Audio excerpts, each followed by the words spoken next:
Nataka kujua kwa utaratibu wa wale wanaopoteza vyeti ama wanaounguliwa vyeti, wao inachukua muda gani? Kwa sababu nimekuwa nikipokea malalamiko kidogo kwamba kuna system mpya ambayo mmeintroduce.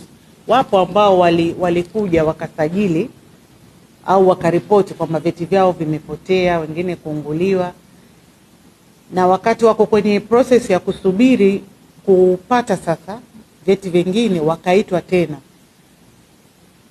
wakaambiwa kwamba kuna system mpya ambayo walitakiwa wafuate, kwa wakajazishwa fomu upya, wakalipa upya, na wakaambiwa kwamba wasubiri takriban miezi 6 labda vyeti vyao vitakuwa tayari. Nilikuwa nataka kujua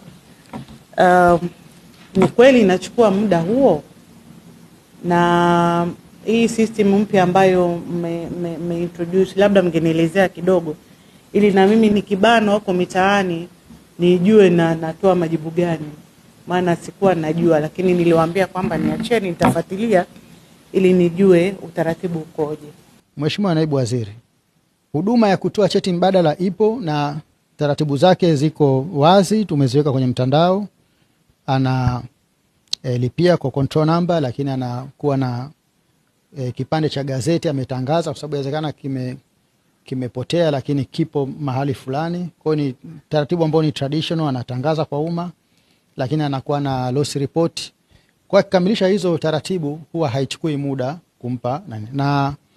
Na baraza tuna katika zile core values zetu, moja inasema responsiveness, kutoa huduma kwa haraka sana. Tunakuwa na wiki maalum ya NECTA. Tumefanya mwaka jana, tumefanya mwaka juzi kama kliniki ya kushughulikia yale mambo magumu. Lakini kwa mwanafunzi ambaye amefuata taratibu, ameweka kila kitu vizuri, huwa haichukui muda. Hakuna bureaucracy kabisa katika kutoa hizo huduma za vyeti. Ni swala la kuendelea tu kuwapa uelewa ili wahudumie vizuri zaidi. Tumeimprove sana, tumetoka mwanafunzi anasubiri cheti miaka 2 mpaka miezi 3. Na sasa tunaanza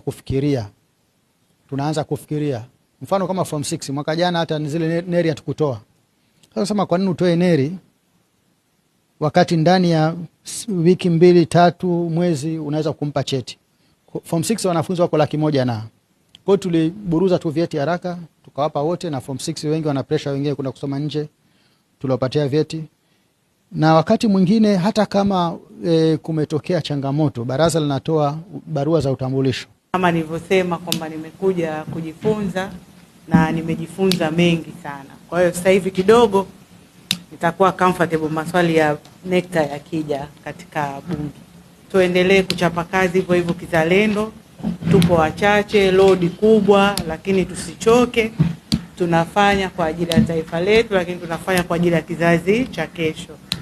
Kwa hiyo niwapongeze sana na niwashukuru sana, na asanteni sana. Nategemea kuja tena NECTA.